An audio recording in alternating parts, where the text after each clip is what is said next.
Well, it's 5 o'clock, and it's time for the Tuesday, May 8th, 2018 Energy Awareness Commission meeting. Looks like we have enough people here. First thing on the agenda is the approving of the minutes from March 13th. I'll make the motion to approve the minutes from the March 13th Energy Awareness Commission meeting.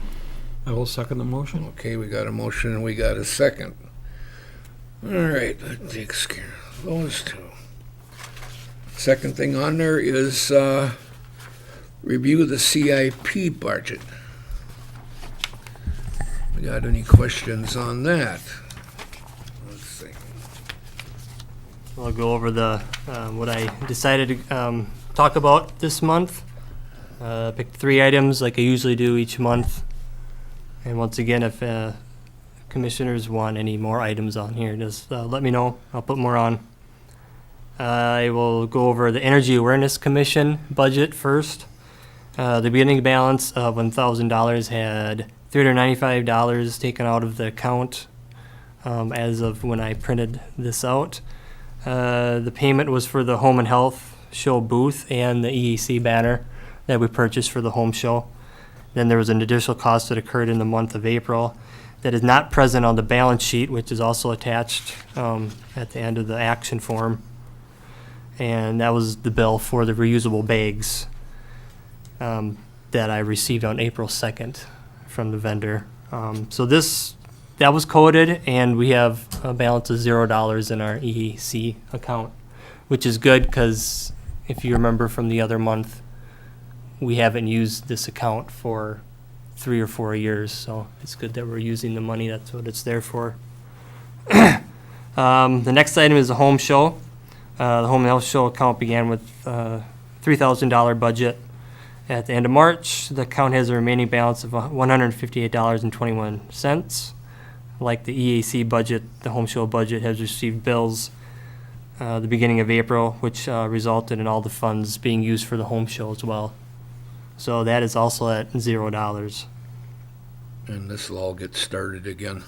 Yeah, and it's okay that these accounts are at 0 balance. I mean, the goal of the CIP, the state wants us to use all the money in all the accounts, really. I mean, I just started at the end of this month, and then in October I'll report on my CIP report that I have to do yearly, which is to do at the end of this month.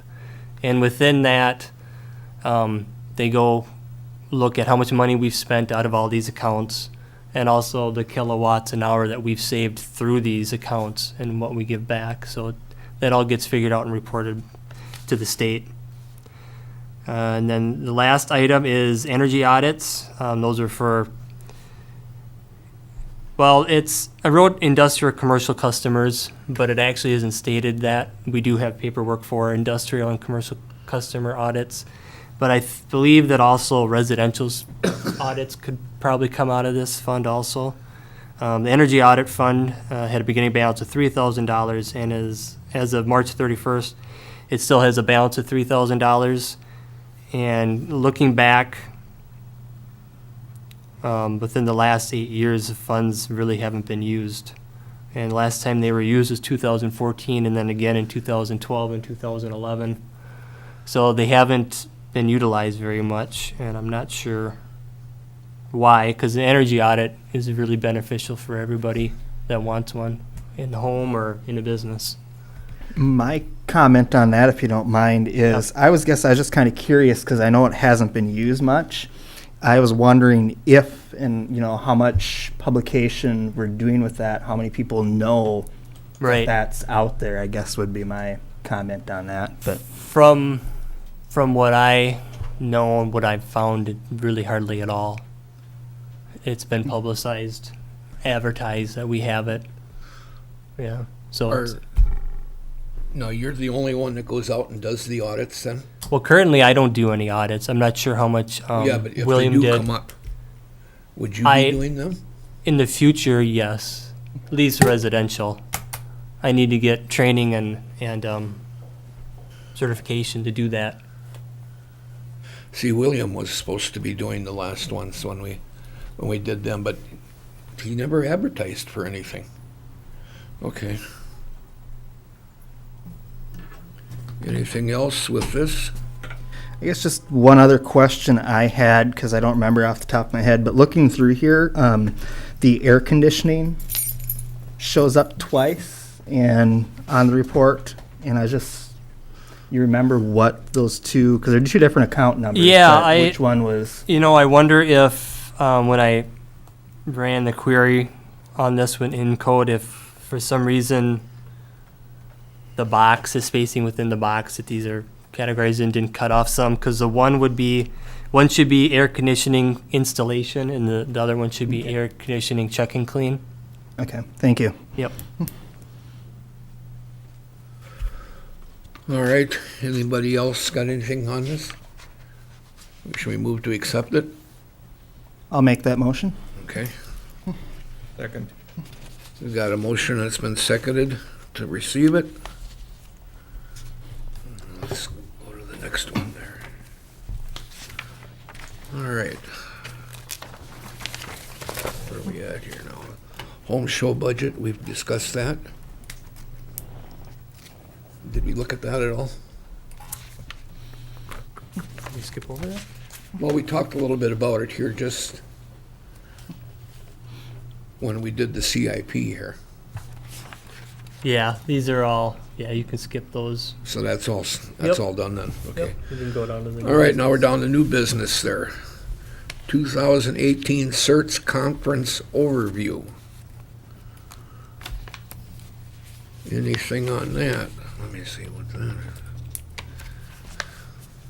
So at the end of March, March 28th, 29th, I went up to St. Cloud for CERTS conference, and that's the Clean Energy Resource Teams. They hold a conference every few years, a big conference. Lisa Fisher, City Council member, Energy Awareness Commission member, Lisa Fisher was there also with her employer. So we sat in one meeting together, actually. So while I was at the conference, I attended many discussions and presentations during my 2 days in St. Cloud. The first event I participated in was a regional networking session. I attended the Southwest region, which focused on small business energy efficiency and financing tools. Discussion pertained to the benefits of energy audits, along with PACE, which is a property assessed clean energy. It's a grant, actually. To summarize PACE, it is a tool for business owners to finance 100% of the upfront costs of clean energy projects, and then the projects are paid back through a special assessment on their property. So really, in the long run, they can get the money that they don't have upfront, get the savings right away from those installations, and then by the time it's getting on their property tax, hopefully they're having that savings that they can help pay back that loan. The next seminar I went to was titled Community Solar Gardens, What's New, What's Next? The seminar focused on speakers' experiences with solar garden development, such as Rural Renewable Energy Alliance, a nonprofit solar assistance program that provides solar energy systems to low-income or less represented families and communities. Additional speakers, such as Vernal Roberts from Detroit Lakes Public Utilities, focused on the trial and errors of his experience implementing a solar garden in his community. So his experience with solar gardens wasn't the most ideal that anybody would probably want to go through. They had the trials and errors they had were they had enough interested community members and businesses that wanted to do the solar garden, but their biggest hiccup was the solar panels that they ordered were then discontinued. The company went out of business, I believe, so he had to go back, look for another company with different solar panels, go back to the community members and businesses that wanted to do this, tell them that it was going to cost them more, get their approval, and kind of go from there. But in the end, it worked out for everybody. Financially, I'm not sure. I think maybe customers are getting $3 off their bill for, a large investment. They allowed businesses and community members to purchase sections of the panel. They think they were up to 6 panels a person, individual or company could purchase. So some places are doing it. I don't know if it's for everybody in every community everywhere yet, but it's working. It's working for them, I guess, so far. They're doing it for tax breaks and for, And then lastly, the last discussion I was involved in was regarding strategies for reducing low-income energy burden. Discussions revolved around using solar to offset high utility bills for low-income individuals, single-family and multifamily rebate programs that were offered through CenterPoint and Excel Energy. And also a Duluth, Minnesota nonprofit working to clean up local neighborhoods through energy efficiency programs. Duluth's Equilibrium 3's program has auditors complete an advanced home energy analysis to determine top priority improvements. If the homeowner does not qualify for assistance for loans, Equilibrium 3 will work with the homeowner, institutional partners, and community volunteers to prioritize and make energy-saving repairs. The improvements may be done by Equilibrium 3 staff, volunteers, and the homeowner as abilities allow. Repair work may also include volunteers gaining education, hands-on instruction they can use in their own homes. So that's a summary of the kind of the certs. There's lots of different seminars, and the main thing is it's a big networking place for people. There was 500 to 600 different people from a lot of nonprofits, other utilities, random people that are just interested in renewable energy conservation. can any of us on this committee go to that? Yeah, anyone can go. Yeah. Yep. I think it's every couple of years they have it. Okay. All right, next thing on there is the New Ulm High School EER grant submission. So this is just more for informational purposes. We have a energy education and research grant that hasn't been used since I think 2012 possibly. I think that was the Putting Green who applied for a grant when that was trying to get established. So I thought it would be a good idea to notify the EAC that a local high school has submitted an energy education research grant to New Ulm Public Utilities. The local high school has submitted the grant in anticipation of solar panel installations.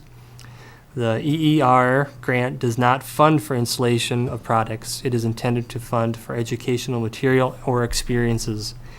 An entity requesting the grant must show proof that an educational benefit can be obtained.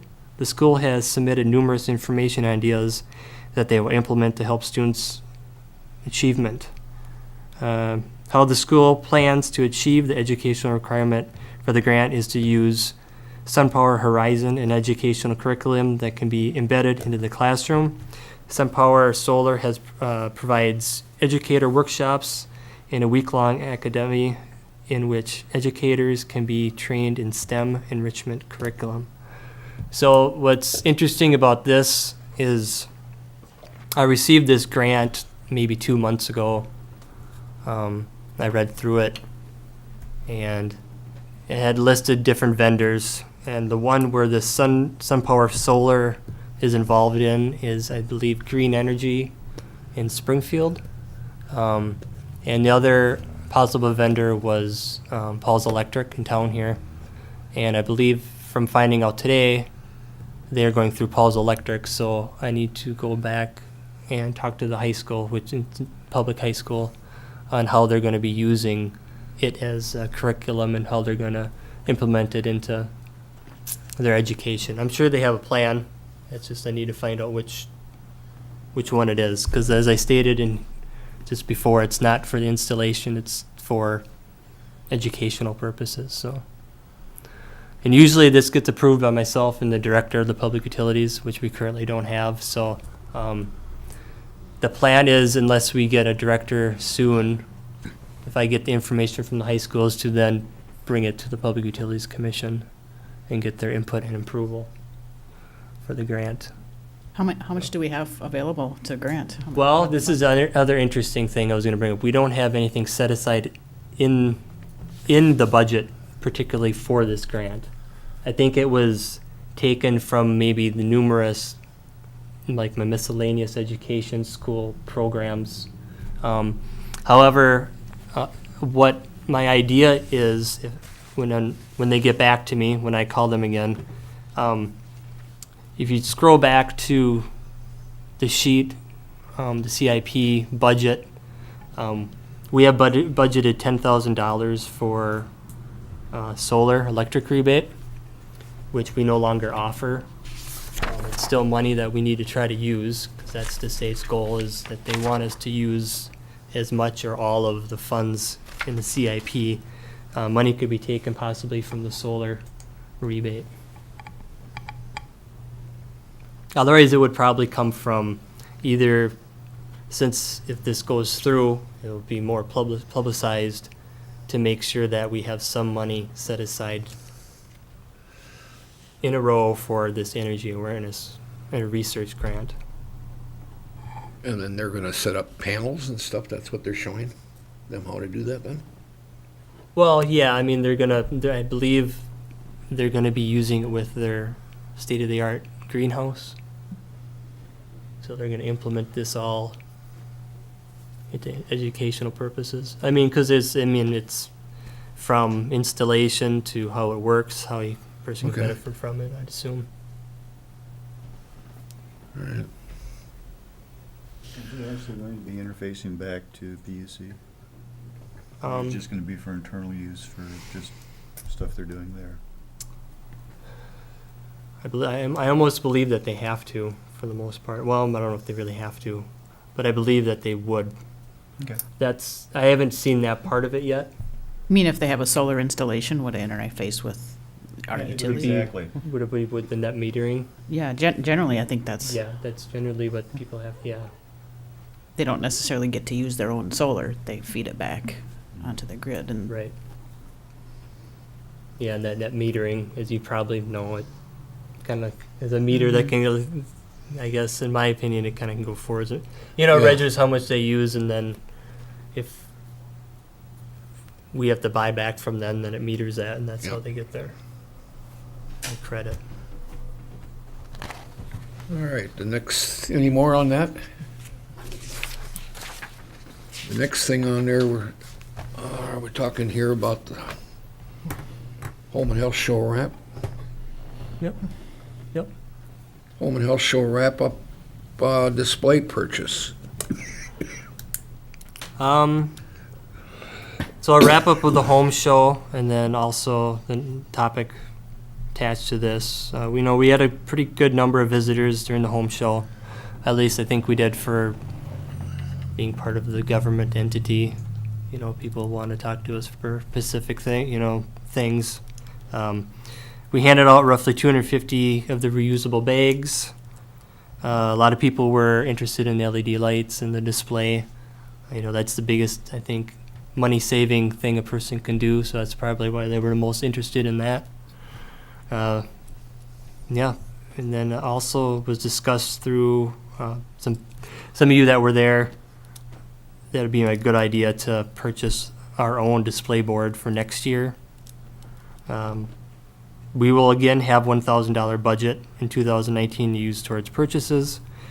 Keep in mind that the EC budget will have debits including the booth and some other miscellaneous things. So it'll be $300 to $350 unless prices go up for the home and health show for the booth, and then some other items depending on what we want to do as the theme for next year.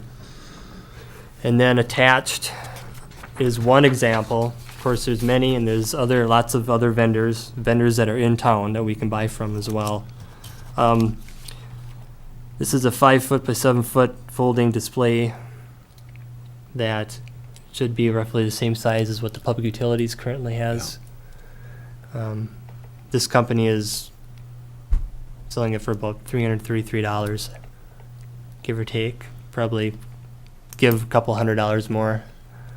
It seems to be on sale. So between the booth and if you would like EEC to have their own display, I think we'd have enough money to purchase one. If that is, if we want to continue to make up the same types of displays with Velcro and such. Otherwise, there's other displays we could look at too, I'm sure. Were we going to try to expand this thing into the fair yet? To put inside one of the buildings for a booth? One of these next few years? Anybody think about anything like that? Put in another booth, as long as we got all the stuff, and set it up inside the building there at the fair. I mean, it's just an idea if somebody wants to think about it. If you don't want to do it anymore, then we'll just keep it at the home show.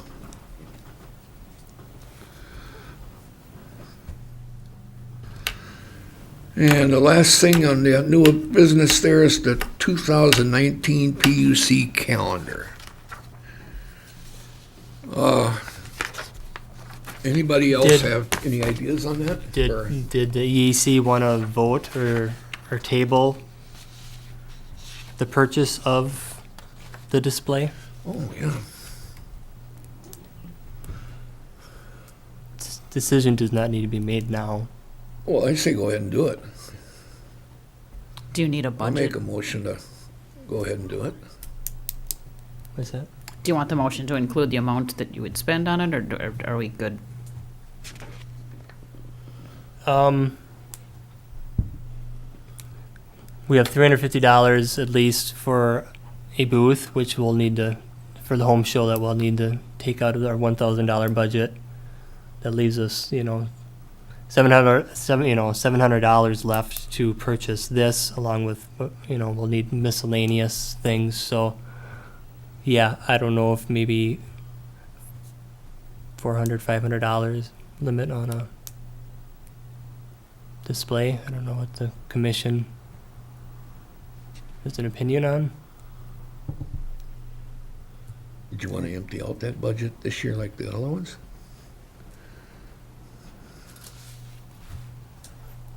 Well, I guess, we have to keep in mind we have miscellaneous items. That includes the things we're going to put on the display that comes out of the EAC. Okay. I guess would it make sense to kind of give you some leeway of doing some research at the time you're ready to purchase it and see what you can find That's possible best too. price wise, because I don't know how much prices would change. Yeah, between this is just, now and then. this is, I guess I should have wrote, this is more of approval to purchase it, and I guess I'd come back with actual options, especially try to get local options.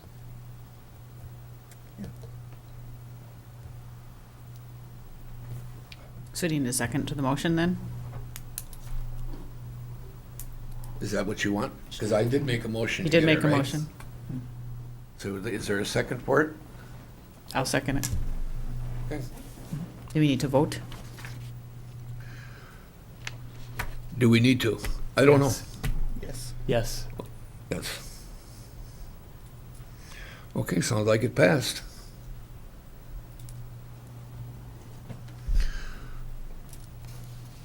I'm new on this job too, people. And the last part of this is the 2019 PUC calendar. Any ideas on doing anything different on there? Or leave it as things go? As with the pictures or anything? Well, I was asked to bring this up. Someone had an idea to include the pictures of all commissioners within the city and PUC in our 2019 calendar.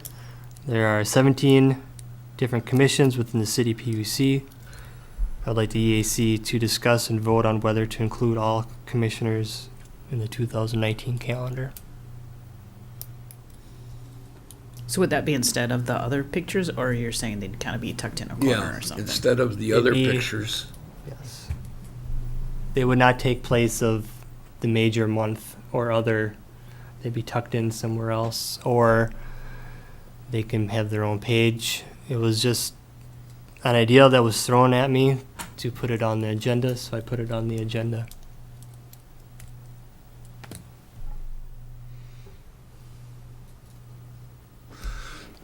Well, I thought it would be okay, because you have, like I said, you have 17. You got the 12 months, but 4 of those groups, there's only 3 people in each one of them. So they're small, and you could put a bunch of those on one page. Could do it that way, too. Just to do something different with their calendar.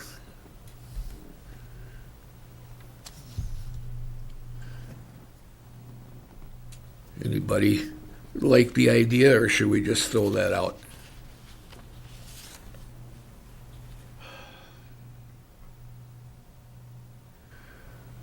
Yeah, sounds like they just want to, yeah? When are the commissions set? I mean, is it a calendar year or, because if we do the picture and it's in the calendar, but in February, if the commissions change, now it's outdated already. I Yep. didn't know what the deadline was for the calendar. January 1 to December 31. And the calendar comes out, I suppose the pictures have to be taken by, I'm sure like late November, early December, Yeah. they would need to be. so, Mr. Mayor, how likely would it be if we took pictures in November that we'd have the same commissioners on all of the committees as of January of the following year? A couple of the small committees, or commissions probably would be the same. Right? But we're pretty well staggered on all the rest of them, so I guess I would say it'd be a few you don't even know for sure if you put the city council on. Right. So by the time you'd have to print a calendar, it would be hard to make sure that yeah. Mhm. Would be difficult, I think. All right, then we'll just let it fly.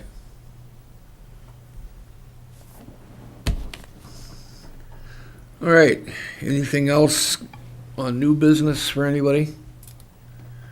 Unfinished business. EAC meeting dates. Are we going to change the schedule of meetings coming up in the next few years here? We had talked about it before, and then we left it go. I think I should give a quick overview that's on the action item. This was brought up, I know, December or January, shortly before I started. It was tabled to discuss at a later time, which is why it's on the agenda again. And what was kind of compiled here on the action form, if you remember, it states the Energy Awareness Commission currently meets 9 times per year at 5 p.m., second Tuesday of each month, January to May, and September to December. No meetings are held June, July, or August.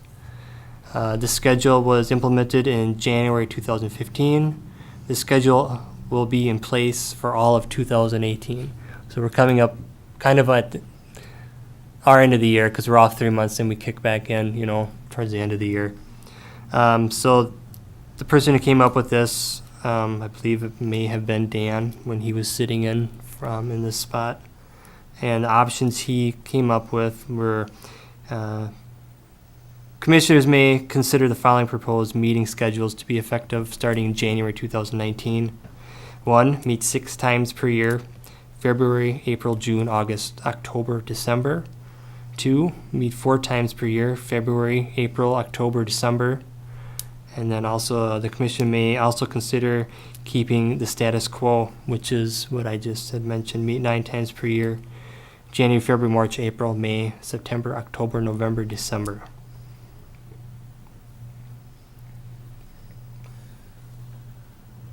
Anybody have any ideas on this, what you would like to do? Well, we had it figured out that we had 2 meetings that were 30 minutes, 29 minutes or longer in the last year. And the rest of them were all shorter than that. Yeah.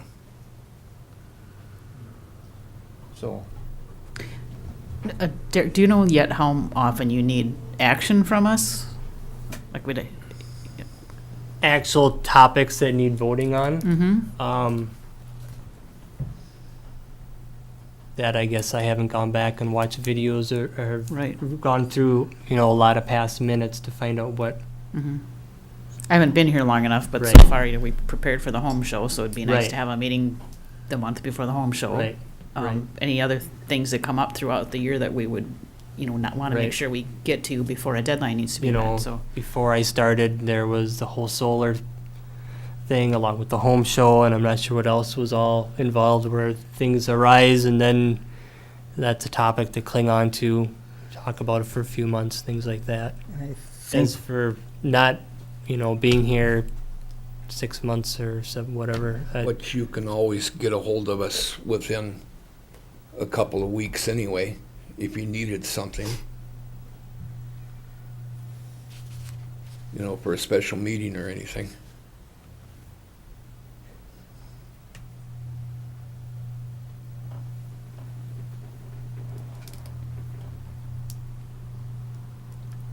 I hate to get the meetings cut down to too few per year to where you almost lose track of what you're doing. mhm. I agree, 9 per year probably, the 20-minute meetings and so forth are, But we're having a hard time getting people here, like Yeah. you said, to take a day off to come here and sit here for, the Mhm. one meeting was 12 minutes. so I'm wondering if we reduce it to the 6 times per year, if that's frequent enough to keep discussion and interest going, but yet infrequent enough we can at least have a reasonably long meeting to accomplish stuff. Just a suggestion. I do know that in the next year, especially the next months, where my time will be spent making the minutes and agenda for this, I need to go through all the rebates.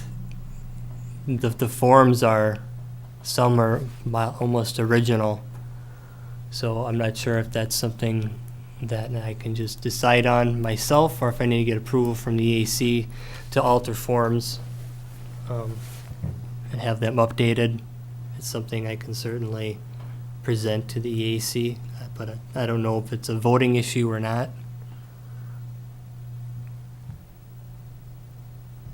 It is, you mentioned, I'm not sure how many actual voting items. This group maybe wasn't even involved in those forums, Oh, Long before our time. yeah. And I think towards the end of the year, we always end up having some stuff with Minnesota Valley Action, the low income program. Yeah. That I Yeah, think that we is have one to item vote that will on, need but to be looked I at. can't remember exactly what month that, because I think that has to go through PUC commission as well after we pass it on, so, Yeah, it's a yearly contract. yeah. I guess I'm open to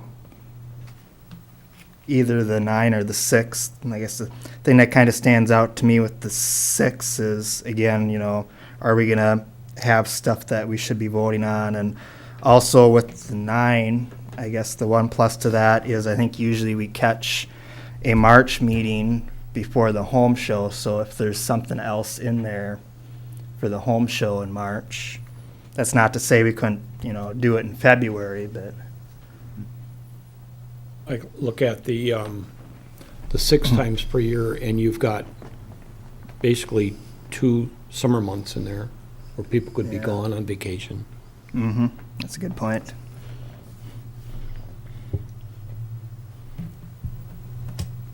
Well, to me, it doesn't make any difference at all. Well, what if you did 6 months and started in January, so you had January, March, instead of starting in February and alternating? Or I guess they don't have to be alternate just because you do 6 times a year.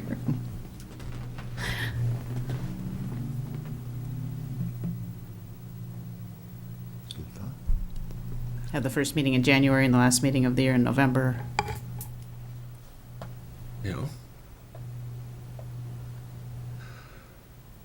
Well, should we table it again, or we should really should really figure out what's going on?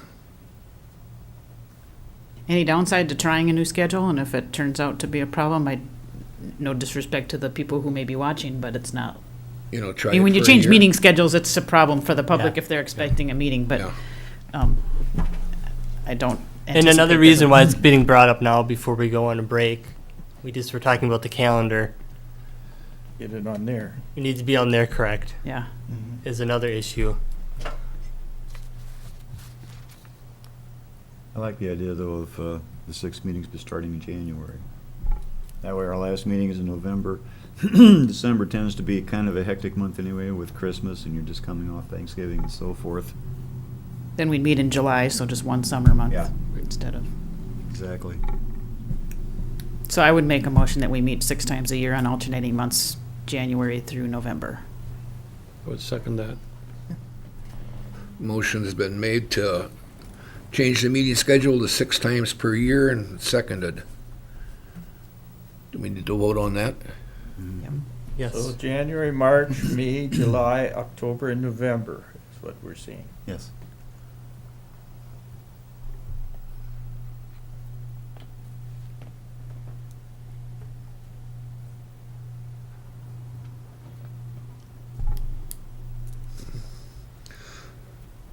Anything else? So we all agree on that? The motion passed? Mhm. Yep. And that seems to be it for the unfinished business. Do we get a motion to adjourn?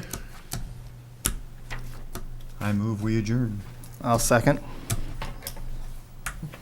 And it's done.